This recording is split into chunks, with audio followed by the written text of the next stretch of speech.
Olá! Será que o amor que conhecemos hoje é o mesmo em toda a história da humanidade? No Café Filosófico de hoje, o psicanalista Jurandir Freire Costa nos ajuda a pensar sobre o que significa democratizar o amor e a amizade.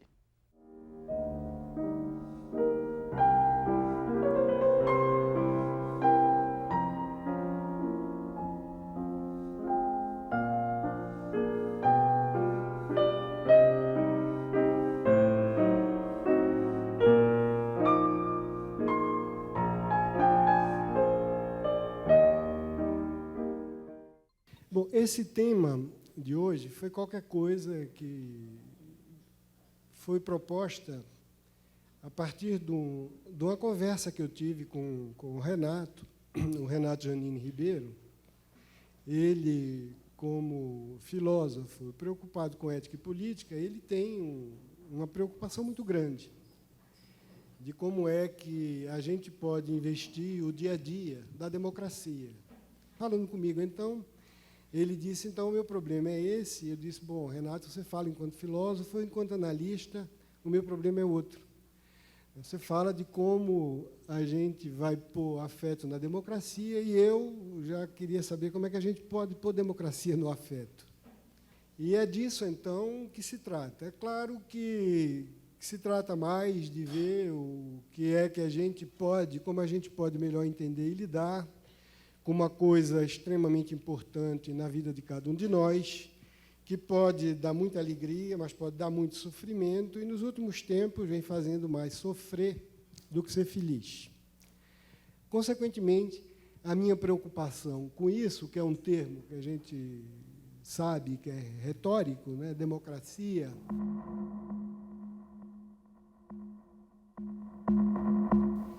é uma palavra que diz respeito à interação nossa na esfera pública, e o amor é um sentimento privado, mas com isso e com essa brincadeira eu estava simplesmente querendo apontar para algo que eu acho que é fundamental, que é, será possível a gente imaginar uma vida afetiva no trilho da vida amorosa ou congêneres, sem os impasses que o romantismo amoroso nos está fazendo viver? Ora, seguindo a linha de Freud, eu diria com outros autores, alguns dos quais eu repertoriei aqui, em particular o Michael Balint, que é um húngaro, né?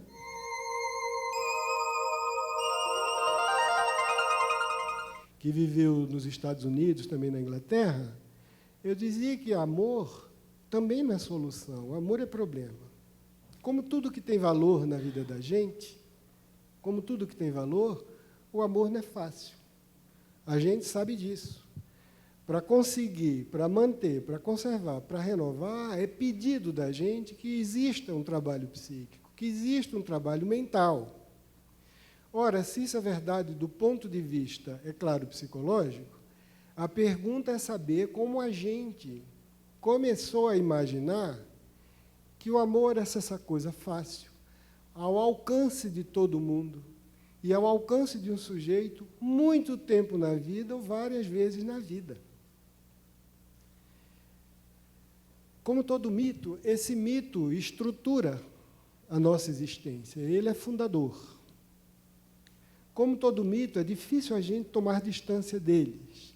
Mas essa ideia que eu acabei de falar para vocês, essa ideia nem sempre existiu. A gente, quando começa a falar de amor, mais especificamente de romantismo amoroso, imediatamente nós fazemos um desenho, uma pintura dessa emoção, que é uma pintura que não é falsa, mas que não é necessária, atemporal e que sempre existiu. E que nasce com a gente, como nascem nossos órgãos, ou que nasce com a gente, como nasce nossa capacidade de nos orientarmos no eixo gravitacional na posição ereta, ou nos movimentarmos, ou respirar. Isso não é verdade. Isso é desmentido. O desmentido disso pode ter duas consequências. Uma consequência é que as pessoas que são muito convertidas ao mito podem se sentir desarvoradas, desorientadas. Outra consequência, pelo contrário, que é a que eu espero que a gente possa discutir, e a que, em particular, eu acredito, é que, uma vez que a gente tem distância, a gente pode se reaproximar do sentimento de uma maneira que talvez nos faça menos infeliz, que nos faça menos frágeis. É mais ou menos assim como a adesão a uma visão religiosa de mundo. Eu acho que a gente pode ter uma adesão a uma visão religiosa do mundo que seja, sobretudo, tudo ou nada. Seja uma adesão a uma religiosidade que basicamente nos digam ou você é virtuoso ou vicioso, ou está no céu ou está no inferno. Se a gente toma distância dessa visão, a gente pode se aproximar da religiosidade de outra maneira, de uma maneira que eu acho que é humanamente rica. Ou seja, a gente passa a ter uma religiosidade em meios tons, como eu acredito que seja tudo na vida. Né? Ou 8 ou 80, ou tudo ou nada, em psicanálise a gente diz, em geral, é o dilema da neurose. É a neurose que faz da vida da gente isso. A vida jamais é em claro e escuro. Ela é jamais contrastada de forma expressionista. A vida é impressionista. Ela é feita de pontos, de limites, entende? Que somos nós que impomos. Ela transita, ela flui, ela está lá e cá. De tal forma que, na afetividade, ou no que diz respeito às nossas práticas amorosas, eu acredito que a gente também pode vir a ter, pode vir a desenvolver, né, crenças desse tipo, como eu vou mostrar. Isso eu acredito que seria uma coisa produtiva. Isso faria com que, talvez, quem sabe, né, não sou profeta, a gente se aproximasse de um sentimento que é rico, de uma maneira que fosse menos paralisante, que fosse menos sofrida do que vem sendo agora, em particular na atualidade, em particular, eu repito, para as novas gerações, e em particular, dentro das novas gerações, para as mulheres. Novamente, é uma dessas fantasias masculinas que fazem da mulher objeto das fantasias dele. Elas compram esse ponto de vista, acreditam, e passam muitas vezes a arcar com o ônus do deleite ou do gozo daquilo que os homens inventaram. Muito bem, o que Nietzsche dizia, que para a gente saber quem a gente é, a gente tem que pôr entre a gente e a gente mesmo pelo menos a pele de 3 séculos.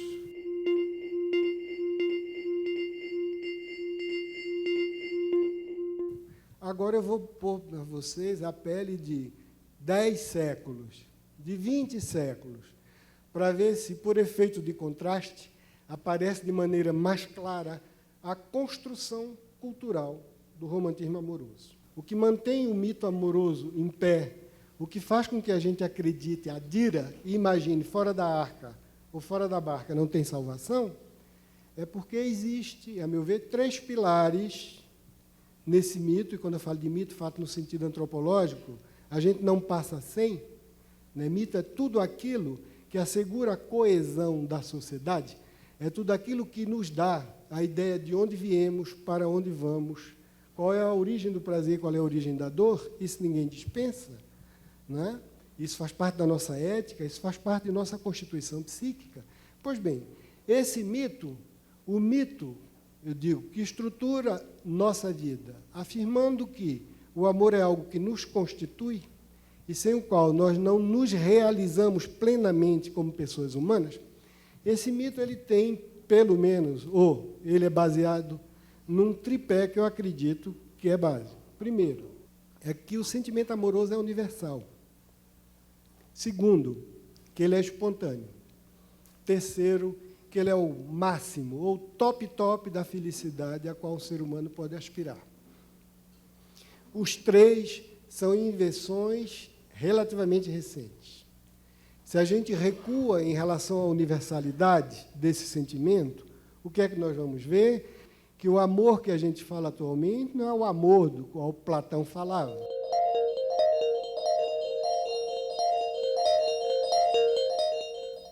Que o amor do qual a gente fala atualmente não é o amor do qual Santo Agostinho um grande pensador cristão, falava.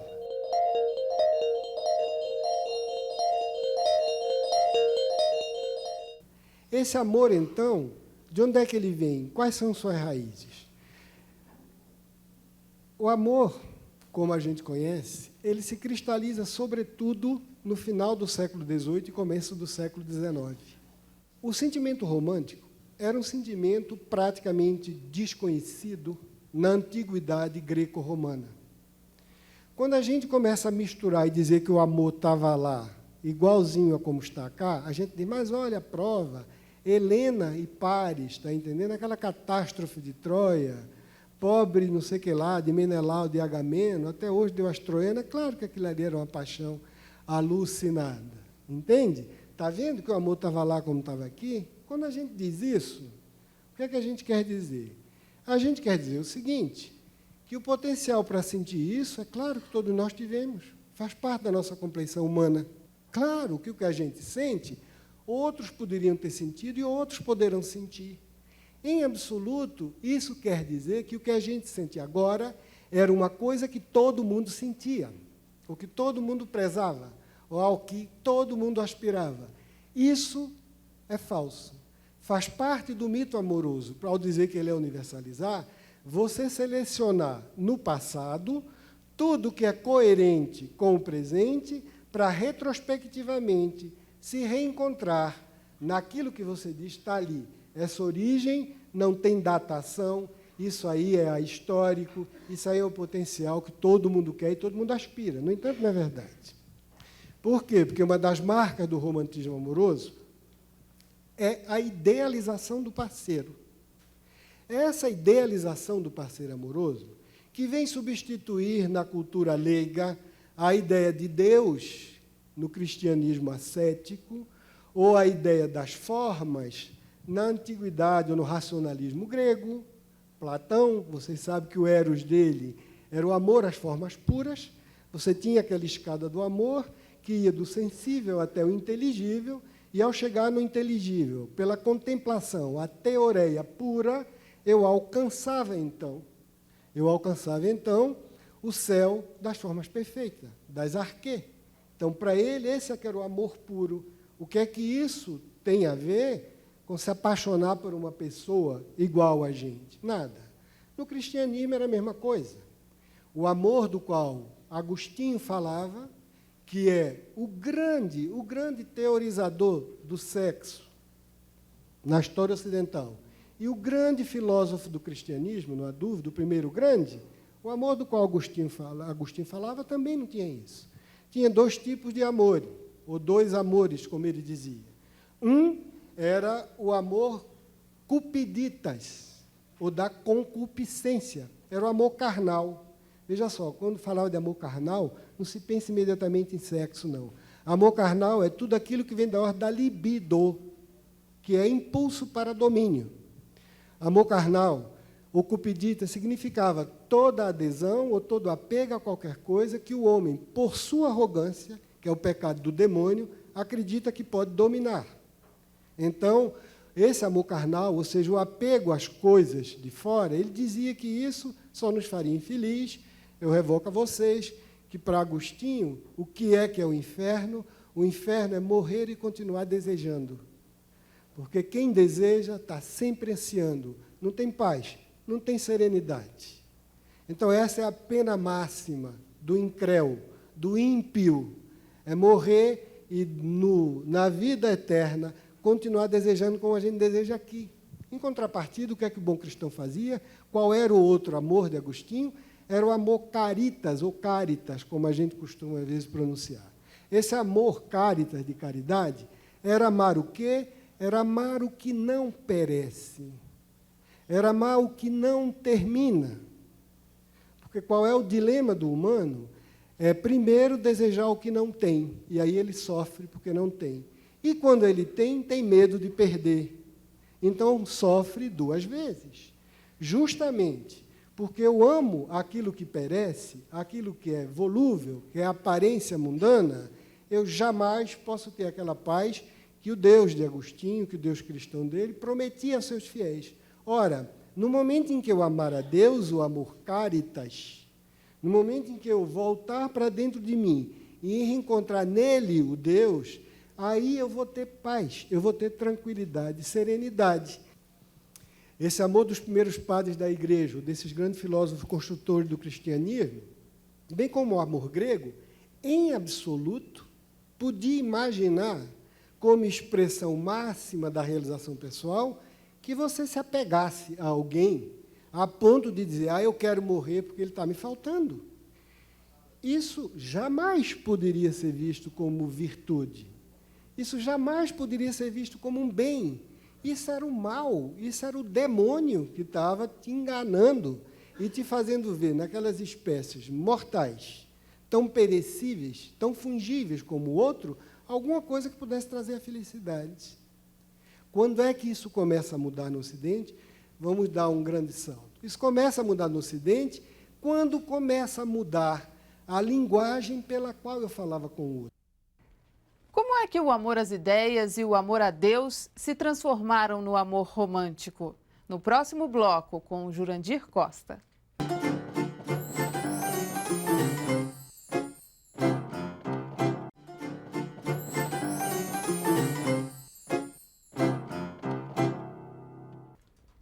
O psicanalista Jurandir Costa percorre os mitos da literatura e mostra como o amor adquiriu diferentes significados ao longo da história.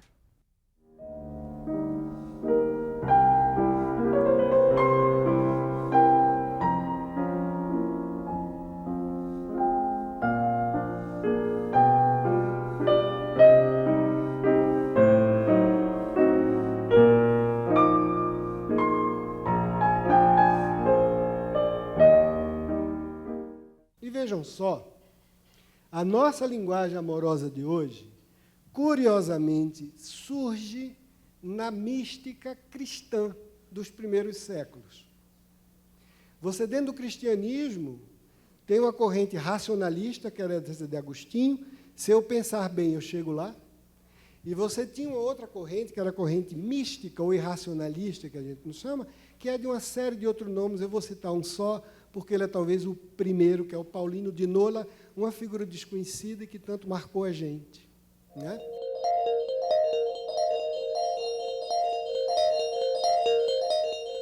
Pois bem, esse Paulino, né, da elite romana, gentia, ele não era judeu, era cristão convertido, lembre tudo que a gente está em torno do ano 400.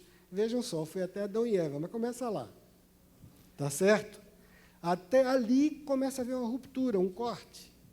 Dentro das sociedades ou da comunidade monacal da vida monástica, ele diz, Agostinho, você é arrogante. Você acha que a gente pode, de fato, qualquer que seja o nosso esforço, entrar em contato com Deus? Isso não é humano. Nós somos muito menos que isso.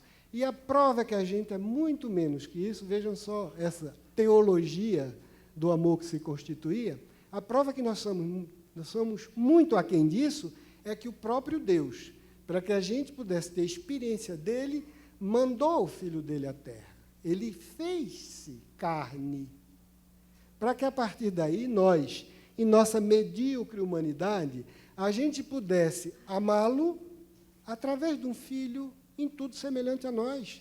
E por que Deus fez isso? É porque ele sabe que, por mais que seja o esforço da razão, que isso é a soberba de Lúcifer, né? Por mais que seja o esforço da razão, não é por aí que a gente ama. A gente só chega ao amor de Deus via amor de outro humano. E como é que a gente pode amar o outro humano? Amar o outro humano é amar os monges da mesma comunidade, ou quem tinha vida monástica, porque, evidentemente, a mulher não tinha boa fama entre eles. Naquele tempo. A gente vai ver quando é que a mulher vai ter boa fama.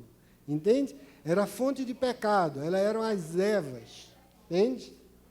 Eram as Evas que tinham desencaminhado Adão com aquela história da maçã, né? Que todo mundo sabe que não era maçã, coisa nenhuma. Tudo bem.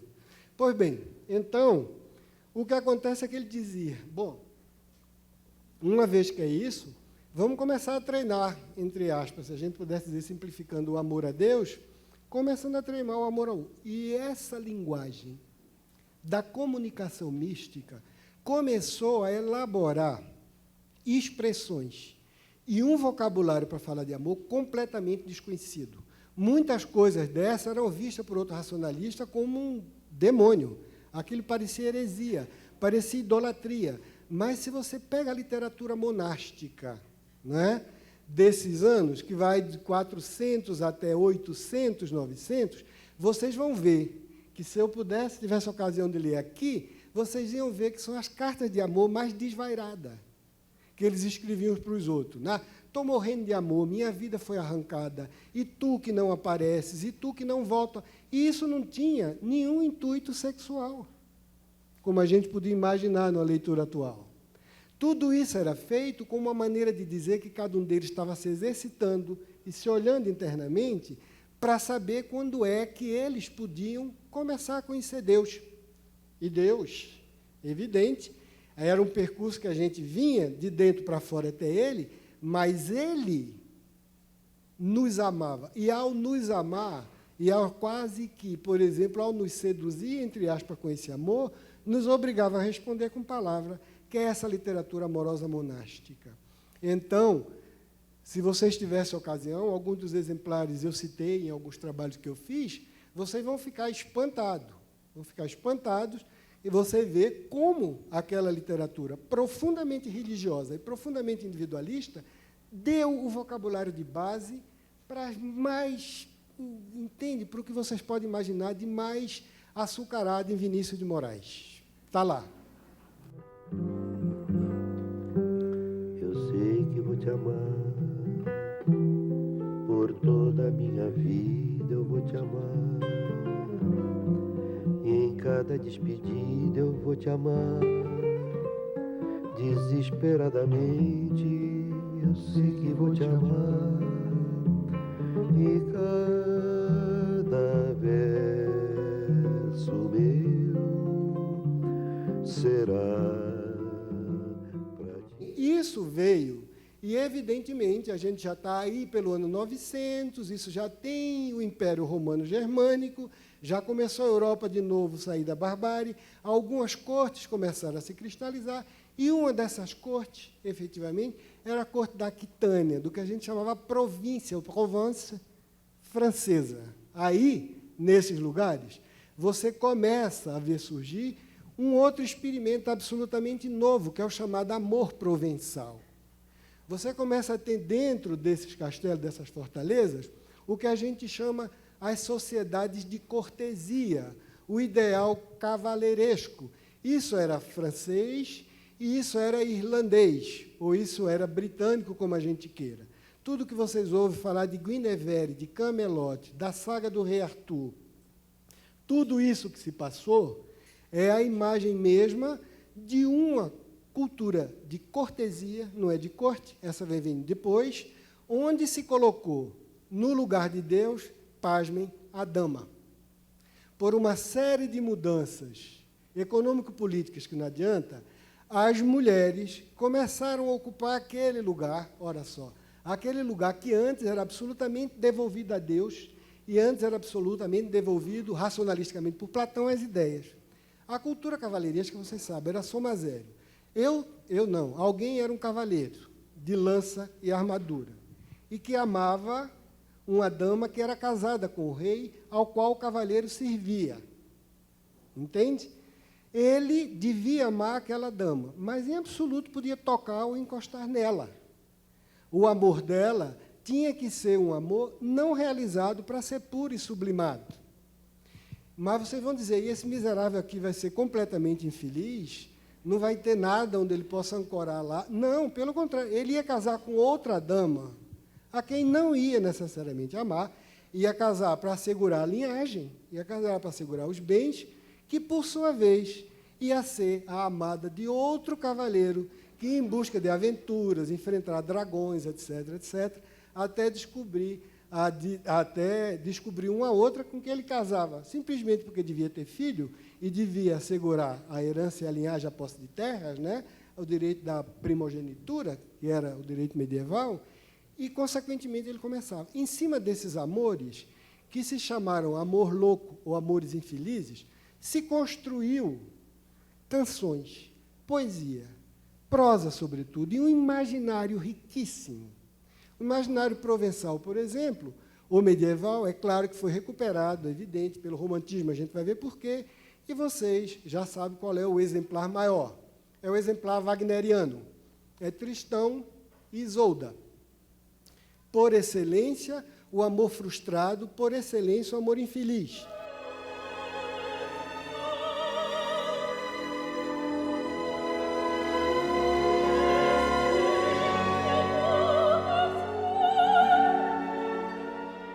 Quando você tem, então, essa espécie de rebatimento, de reapropriação da linguagem monástica, que já estava sendo mais ou menos trabalhada, aquilo é retomado e recolocado num contexto, que agora é o contexto do amor de um homem por uma mulher, amor que não pode se realizar. Evidentemente, esse amor, para muitos, era completamente sacrílego, né?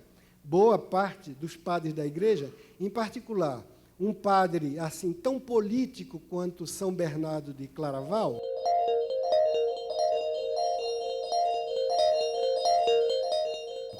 que fundou a ordem dos monges cistercienses, que é uma grande ordem, ele disse isso é pecado. Foi aí que começou a surgir a Mariologia. Nossa Senhora, até então, não tinha muito cartaz. Todo mundo dizia, tudo bem, é mãe de Deus, né? Mãe de Jesus, e tal. Mas ninguém nunca foi dizer que, bom, era, entende, o nec plus ultra. No momento em que essas mulheres começaram a ser amadas, e esse movimento era grande, deu origem à heresia, como a heresia dos albigenses, a heresia cátara, né? Que foi absolutamente arrasada no sul da França, entende? Esse movimento era enorme, e vejam só o que acontece. Começou a se fundar o que a gente chama de Mariologia. Dizia, mulher sim, mas a mulher só virgem, só a mãe de Deus. Em vez de sair gostando de várias damas em particular, a gente constrói uma só, inacessível. Evidente, ninguém ia aspirar a amar a mãe de Deus, né? Seria pecado. E então você drena todo esse esforço, se você quiser, amoroso, desses homens todos ociosos, que só fazem toca-lira quando estão fora da guerra, entende? E canaliza tudo isso para essa mulher. Surgiu, então, uma outra literatura que, de novo, a Virgem, ou de novo essa Nossa Senhora, era reapropriada, e olhe só que esse vocabulário está sendo cada vez mais refinado. Até que você vem chegando, vamos subindo, a gente está na Renascença. Quando chega na Renascença, você tem o resíduo disso. Esse ideal de cavalaria é completamente desacreditado, é a época de quê? De Dom Quixote. O que o Cervantes faz é mostrar o ridículo daquilo fora de tempo.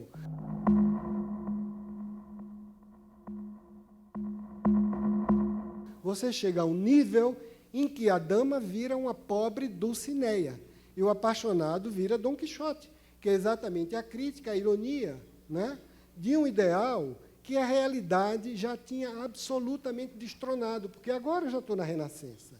Agora o homem já começa a olhar para si, e aí, no caso, o sujeito masculino, e narcisicamente se dizer, bom, mas é a mim que é devido honras e pompas, e não às mulheres, não aquelas que estão lá. Somos nós, que somos o rei da criação, o rei do universo. Veja só, a gente está descobrindo tudo, os grandes teários, está descobrindo a América, está descobrindo outros povos, está começando a desenvolver o que seriam os esboços da ciência, ou seja, dessa dominação absoluta da naturalidade, e cabe a nós, então, dizer qual é a mulher que nos serve. A mulher que nos serve, evidentemente, é a mãe, é a que vai cuidar dos filhos, e a outra, claro, vai ser para que a gente se divirta, para que a fantasia erótica agora da gente saia ao máximo. Essa regra funcionou perfeitamente no antigo regime, ou seja, no absolutismo. As mulheres sabiam disso, os homens sabiam disso. As mulheres sabiam que iam casar com alguém, no dia que casava, elas tinham relações sexuais para ter filho, depois cada uma tinha o seu hotel, como se dizia na França, sua casa, onde ela morava completamente afastada da outra. E, em seguida, se a vida era monótona, ela ia fazer brincadeiras sexuais com quem quisesse e pudesse, e o marido também, e isso nunca foi problema para o casamento. Eles diziam, casamento é uma coisa muito séria para que a gente vá atrelar isso a amor. Entende? Casamento de respeito à transmissão de riqueza, à estabilidade da sociedade. Imagina agora, você vai dizer, não, só casa porque ama. Não, casa porque tem que casar. Porque é a família A com a família B, que vai ter o filho C, que vai herdar A, B, C e D, e a gente vai continuar com nossos hotéis e transando com quem bem a gente queira, porque ninguém vê nenhum problema nisso. Desde o Papa que fazia isso, Alexandre VI, pensem bem, era daqueles escândalos onde a gente diz que o papado estava degenerado, foi por aí que surgiu a reforma protestante contra esse bandalho, está entendendo? Que era o que eles imaginavam, né, que seria, não era bandalho nenhum, era outra regra. Isso vem, então, se arrastando quando, no final do regime absoluto, a gente está por aí nos anos 1700, começa a ver a crise civilizatória desse regime, com todos os valores, aí a gente já está perto da gente. E no ataque à crise civilizatória, na contestação à autoridade dos reis da nobreza, vai a contestação absoluta ao estilo de vida. O que é que se diz? Se diz que aquelas pessoas trancadas dentro do palácio daquelas cortes eram ociosos, parasitas e que, além de tudo isso, desconheciam verdadeiros sentimentos. Aquelas pessoas viviam só de fachada, de aparência, era um teatro de civilidade desumano. Todos eles eram profundamente infelizes, sem coragem de romper com aquilo. Surge, então, o que a gente chama do desenraizamento, ou da ideia da idealização campestre.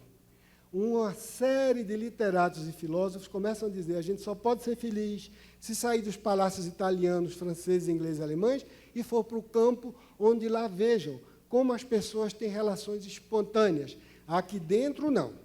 O pai disso tudo foi Rousseau, que é um dos ideólogos da nossa modernidade. Foi Rousseau que disse, vejam bem, por que é que isso não dá certo? A pessoa humana, ela é naturalmente egoísta. Mas, se uma vez que você é egoísta, você tem uma sociedade que lhe encaminhe bem, esse egoísmo tem uma maneira de ser controlado. É porque entre os egoísmos da pessoa humana tem um egoísmo muito produtivo, que é o egoísmo sexual. A pessoa quer prazer sexual. Basta que você pegue esse prazer sexual, ligue ao casamento, ligue à prole e à família. Basta que você faça isso de um lado. E, de outro lado, você deixe que essas pessoas sejam o que elas sejam, que elas percebam os outros, que ela tenha a possibilidade de escolher livremente o parceiro, que vocês vão ver que mundo maravilhoso a gente vai ter. Rousseau foi arrasador na Europa. Rousseau é o fundador do romantismo. Quando ele escreveu Emílio e Heloísa,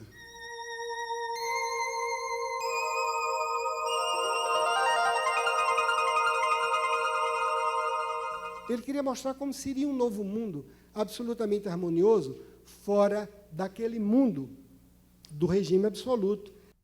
Um dos seguidores de Rousseau era um engenheiro curioso que escreveu uma obra-prima e parou de escrever. Um engenheiro francês chamado Choderlos de Laclos.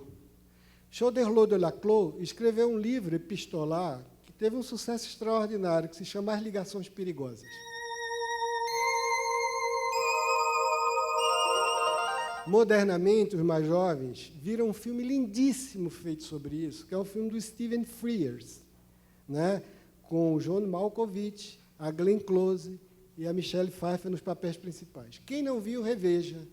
Porque o que Choderlos de Laclos quis falar nas Ligações Perigosas é justamente dessa transição do amor como ele era vivido na corte para o amor romântico. Todos os ingredientes do amor romântico estão aí. Entende? Ela se apaixona por ele, o amor é infeliz, ela acaba morrendo no convento com a cara mais pura possível, entende? E ele, do lado de cá, é um escroque que exercia perfeitamente as artes da sedução, como Casanova ou Don Juan, e ele é apresentado como um monstro. Como um monstro. E entre essa apresentação do monstro, o que é mostrado aquilo ali, que é simplesmente uma troca de padrão, da maneira como a gente entende que a felicidade deve existir. É isso, mas que para os olhos da gente é um horror, porque de tal forma a gente está identificado que, de estadinho, os dois deviam sair juntos, superar a vida toda e serem felizes para sempre, o happy end. Até então, não. Isso estava disputando. Isso começa a surgir no folhetim do final do século XIX. Ali, a gente ainda está no início do romantismo. O amor ainda é louco, ainda é infeliz, ainda é trágico, ainda é, sobretudo, o gozo do próprio sofrimento de amar. Vejam, isso aí depois, nessa maneira, que é uma maneira que ainda guardava, curiosamente, algo das éticas trágicas ou de grandeza do antigo regime. Ou seja, tudo tinha que ser superlativo, porque nobre não podia sentir qualquer besteira. Então, se ele tinha que amasse, então, em tom grandiloquente, que amasse de tal maneira que as massas que estavam afastadas daquele amor se sentissem absolutamente fascinadas, hipnotizadas pela grandeza daquela gente, que até na infelicidade, né, parecia gemer em tom maior. Entende? Que mesmo chorando, as lágrimas pareciam pirotecnia. Eles guardavam ainda de coisa. Acabou que a Revolução Francesa chegou, quem não perdeu a cabeça literalmente, perdeu mentalmente.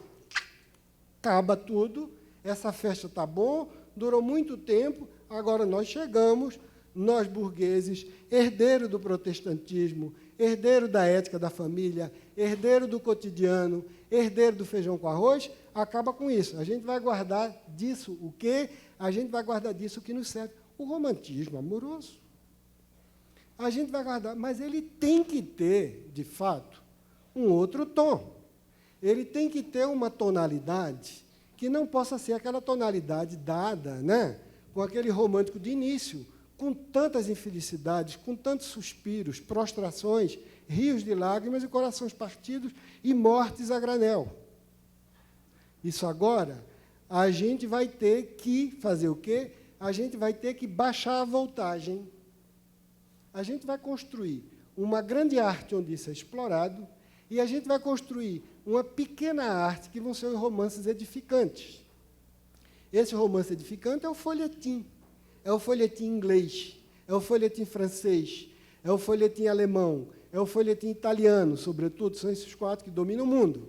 E eles vão contar histórias de peripécias de pessoas que vão ser felizes um dia porque acreditaram no amor. Vão lutar contra pais interesseiros, contra o dinheiro, vão lutar contra pessoas incompreensíveis, vão lutar muitas vezes com aquele lobo velho, tá entendendo, que tenta seduzir a família, que tinha 70 anos de idade, queria casar com uma garota de 15, porque era prática, e ela sofre, e os pais obrigam, e no final o amado dela, que era tão legal, mas não tinha um centavo, entende?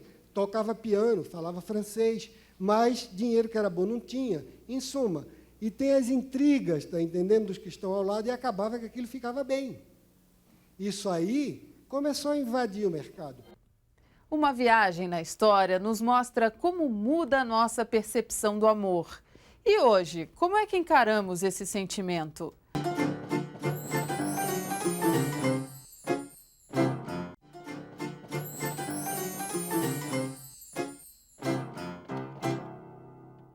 Fomos criados com a ilusão do amor romântico, mas já vivemos a contracultura e a destruição da família e da moral burguesa. O que buscamos hoje nas nossas relações? Jurandir Costa fala sobre isso agora.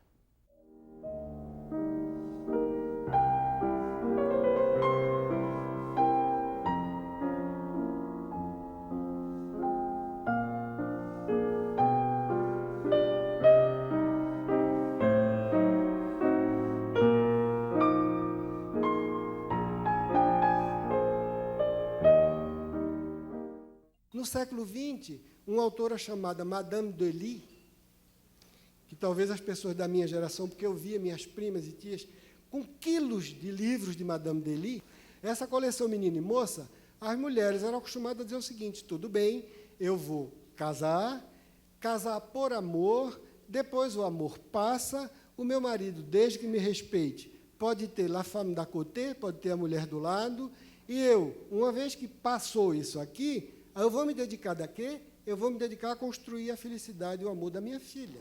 Ela vai ser debutante, vai ter filho, eu vou viver para o neto, etc, etc. E quando eu quiser grandes espasmos e grandes entusiasmos, eu vou para a ópera, eu vou para o concerto. O auge do romantismo musical surgiu aí para ter a função catártica, entende? Aquelas mulheres tuberculosas, morrendo ao som do bel canto italiano, vocês sabem disso, entende? Chovia.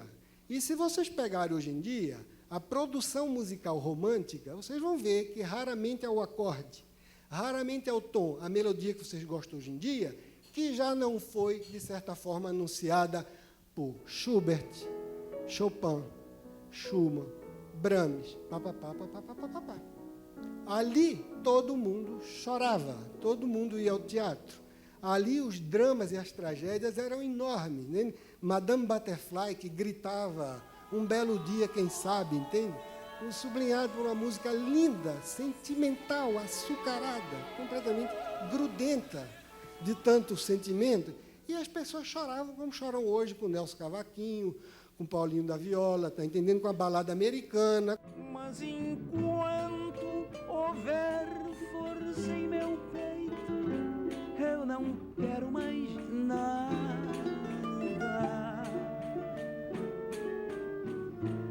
E para todos os santos vingança,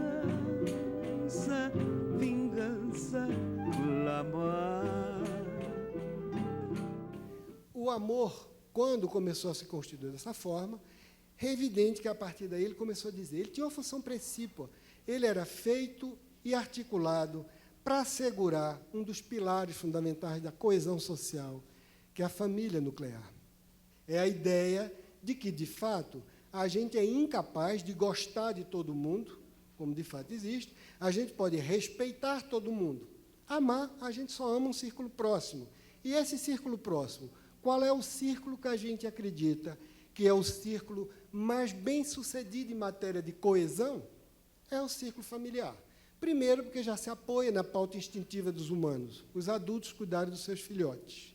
Depois, porque ele, depois de 1000 anos, ele vem alimentado com o imaginário das figuras da Sagrada Família, no caso da Europa do cristianismo, notável, entende? Porque todas essas imagens fossem remanejadas. Se vocês prestarem bem atenção, vocês vão ver que, na literatura trágica grega, a família, ninguém vai morrer porque a mãe gostou ou deixou de gostar. Às vezes os homens não estão nem aí para as mulheres se queixam, está entendendo? Ó, tu que vais às muralhas e me deixas aqui, o homem não estou nem aí, entende? Não tinha isso, né? Dentro do próprio cristianismo original, está entendendo? Que era uma série de pessoas, né, de pescadores, ou de pessoas meio de regrada naquele fim de mundo da Galiléia, nos confins do Império Romano, a ideia era outra. Claro que existia, pelo judaísmo, já um forte vínculo à ideia de família. Isso é outra vertente que o cristianismo tirou. Mas não tinha a mesma coisa. A família, no entanto, começou a ser o verdadeiro pivô, como queria Rousseau. Ali a gente ensinava o afeto pelo amor romântico, ensinava o indivíduo a se ligar à sociedade pela prole familiar. Era o achado, um achado único na história da humanidade. Pelo menos a história gravada, a história que foi registrada, esse arranjo. Essa família, consequentemente, que abrigava tudo isso, e que, vejam só, que foi responsável pela educação da infância, que foi responsável por uma outra ideia de responsabilidade, que foi alimentada por todo o movimento da reforma que invadiu a Europa, e depois da contra-reforma católica, que tentou combater isso, essa família era o lar abrigado do romantismo amoroso. Ela é que mantinha, ela é quem dava a corda e que puxava. Ela é quem dizia, pode ir até aqui, ópera e teatro, vai. Lê o folhetim, chora, chora, chora, depois vem para cá, entende? Cuida do fogão, cuida da cozinha, cuida do xixi da criança, cuida das fraldas, etc, etc. Mas, claro, que sensações a gente sabe, sensações físicas. Sentimentos são as narrativas históricas do nosso percurso individual, né, de nossas dores e prazeres.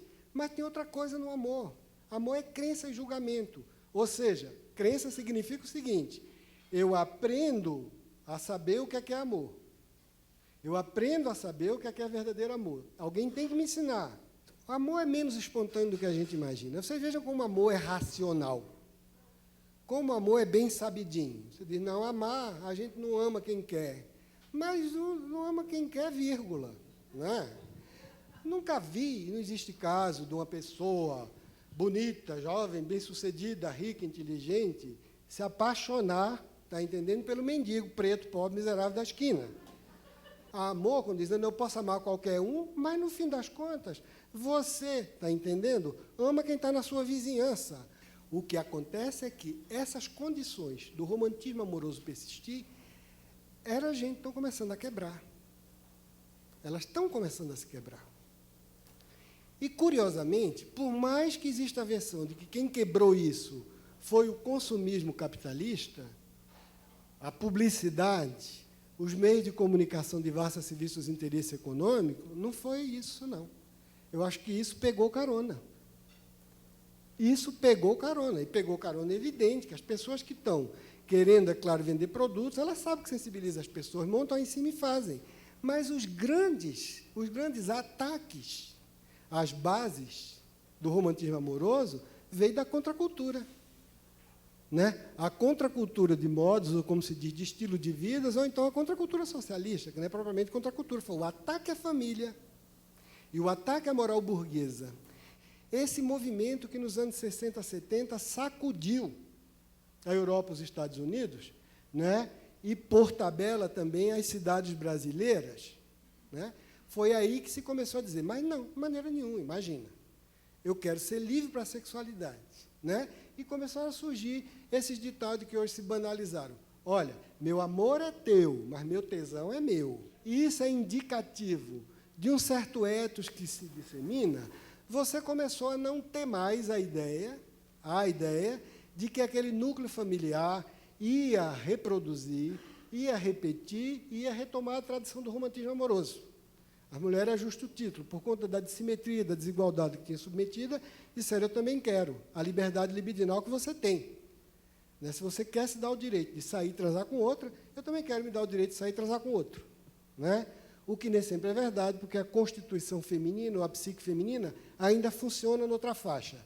É até possível que chegue lá, mas mesmo agora não é assim. Isso que os homens têm, elas não têm. Pode até alguns se esforçar. Tem umas que são mais ousadas, mais pioneiras, etc. Mas a maioria não pensa dessa maneira. O ideal ainda é o vínculo afetivo junto com a sexualidade. Entende? Donde elas sofrerem muito mais, porque o casamento está tendo uma mobilidade muito maior e elas, no fundo, acabam sendo a parte que perde. Porque mesmo que elas queiram, elas não conseguem.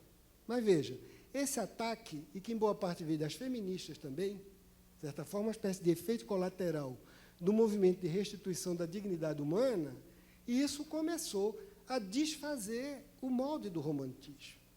De tal maneira que, hoje em dia, você quer, de fato, guardar uma espécie de elan amoroso, querendo ter, ao mesmo tempo, liberdade libidinal, e sem, em absoluto, se satisfazer com a diminuição do teor da emoção que você pode sentir pelo outro.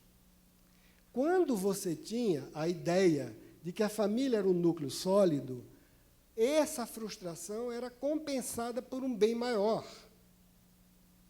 Atualmente, poucos de nós vê isso com a admissão, com a aceitação que a geração de 4 décadas ou 5 décadas atrás via. Mesmo quando ele diz racionalmente, é isso que eu quero, o sentimento de contrariedade é enorme.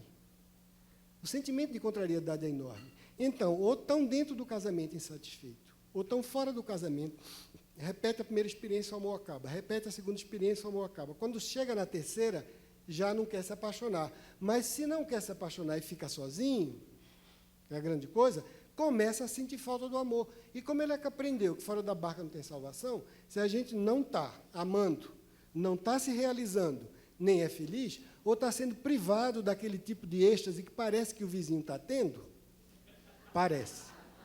Em 90% do tempo não está tendo. Entende? Então, você, motivado por essa emulação, você começa a ter uma espécie de vivência no cotidiano, que aí eu chego a minha experiência de clínica, onde a vida começa a ficar cinzenta.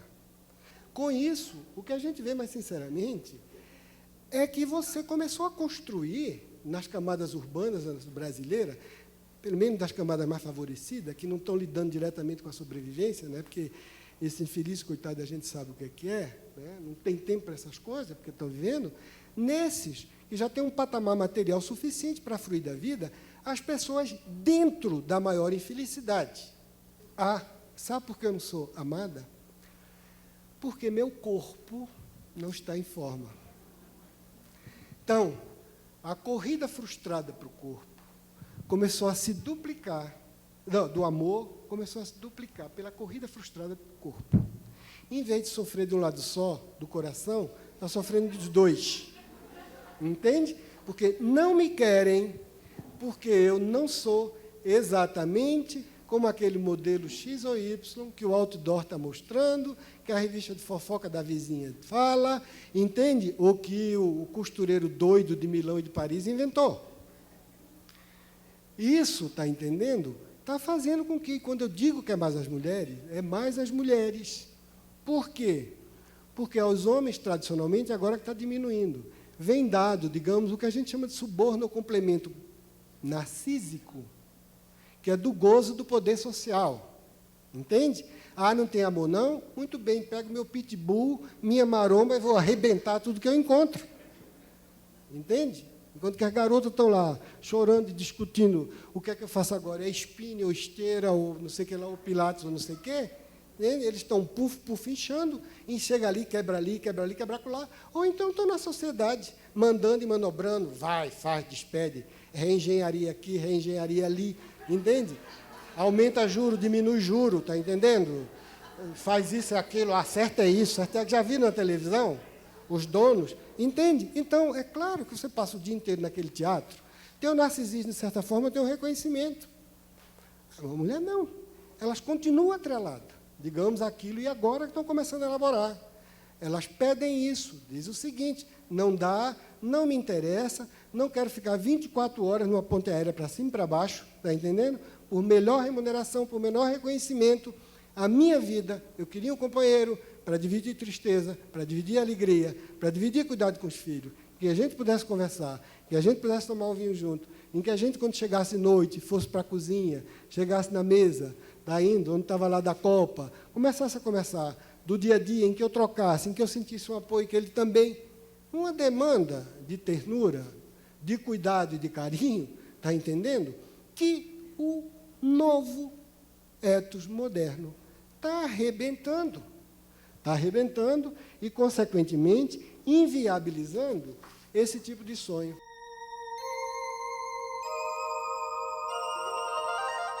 Quanto mais a gente tem consciência disso, menos a gente é capaz de sofrer. Mais a gente é capaz de começar a olhar para o outro de uma maneira que ele não seja a última Coca-Cola do deserto.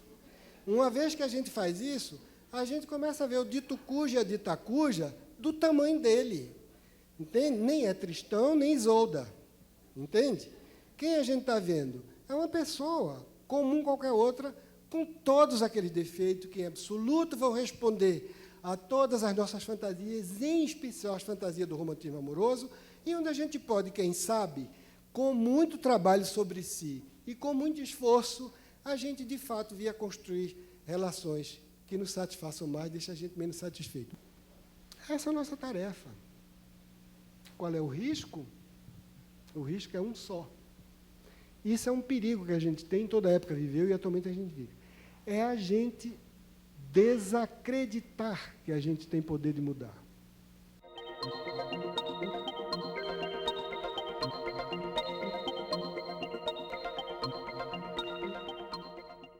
Café Filosófico, uma parceria TV Cultura e CPFL Energia. Sempre um tema para pensarmos juntos, apontar rumos e formas de lidar com os problemas de nosso dia a dia.